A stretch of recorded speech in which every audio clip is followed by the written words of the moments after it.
Saksat'is ოფიციალური მონაცემების თანახმად 3.914.000 არის ადამიანების რაოდენობა მოსახლეობის და ეს ნიშნავს, რომ ბოლო 10 წელში თუ ამ მონაცემებს გავყვებით 200,000 ადამიანით გაიზარდა მოსახლეობის რაოდენობა. Თუმცა რის ხარჯზე და როგორ ეს არის ამ დრომდე უპასუხო კითხვა ეკონომისტებისთვის. სპეციალისტები ითვლიან და მიყვებიან რიცხვებს თუ როგორ შეიძლება გაზრდილიყო მოსახლეობა ამ რაოდენობით გაზრდილი ემიგრაციის ფონზე მაშინ როდესაც ბოლო 10 წელში დაახლოებით 250,000-მა საქართველოს მოქალაქემ დატოვა ქვეყანა და ისინი უკან არ დაბრუნებულან, არც შობადობა გაზრდილა ძალიან, ამიტომ კითხვები რჩება უპასუხოდ. გაირკვა, რომ საქსტატმა საერთაშორისო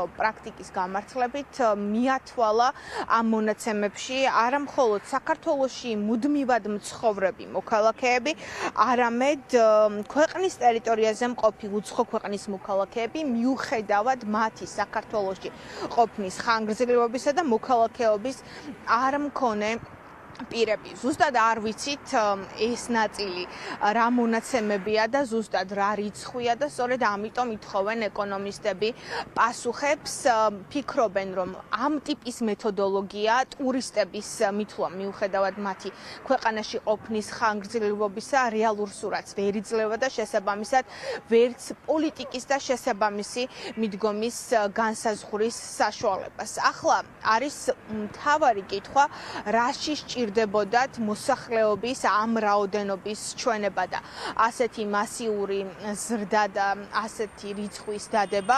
ეკონომისტები განიხილავენ მათ შორის ვერსიას, რომ ეს არის მანიპულაციის ერთ-ერთი ნაწილი, რადგანაც 2014 წლიდან მოყოლებული ბუნებრივია სრულად ქართული ოცნების პასუხისმგებლობა ქვეყანაში მიმდინარე პროცესები, ამიტომ ეკონომისტების თქმით მათ არ სჭირდებოდათ ეჩვენებინათ სტატისტიკაში, რომ ქვეყანა იცლება, მოსახლეობის რაოდენობა იკლებს და ამიტომ არ გამორიცხავენ, რომ მიტაცებული ინსტიტუტების პირობებში ეს რიცხვებიც არის მორიგი მანიპულაცია.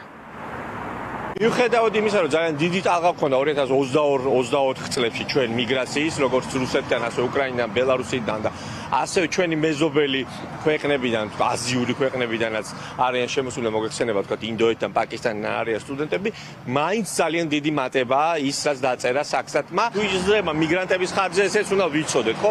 ქართველების რაოდენობა ამ ქვეყანაში თუ მცირდება, საქართველოს მოსახლეობა ეს უნდა ვიცოდეთ, რადგან ამას შესაბამისი პოლიტიკა სჭირდება, რომელიც 10 წლეულებზე უნდა იყოს გასული. პოლიტიკური მიზანი ჩემთვის გასაგებია, რატომ შეიძლება და ეს რიცხვები დაეწერათ.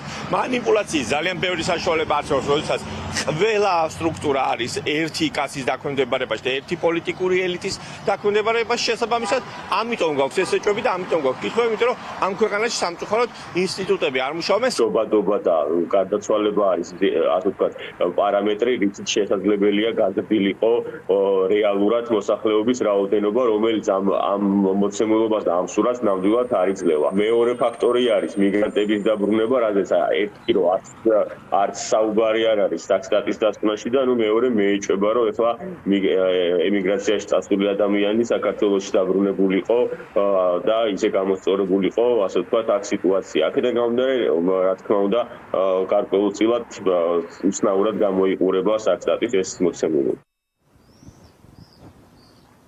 ახლა ბუნებრივია ყველაზე მნიშვნელოვანი საკითხად რჩება აღწერას, რატომ დაექვემდებარა ქვეყანაში მყოფი უცხოელები მათი აქ ყოფნის ხანგრძლივობის მიუხედავად და მოქალაქეობის არ მქონე პირები და ხომ არ არის ეს ზუსტად ის მთავარი ფაქტორი, რის ხარჯზეც გაიზარდა ქვეყნის მოსახლეობა, რადგან ბოლო წლებში მასობრივად ვხედავთ ადამიანების გადინებას, მიგრაციის ტალღის ზრდას და ეს მოქალაქეები საქართველოში უკან არ ბრუნდებიან.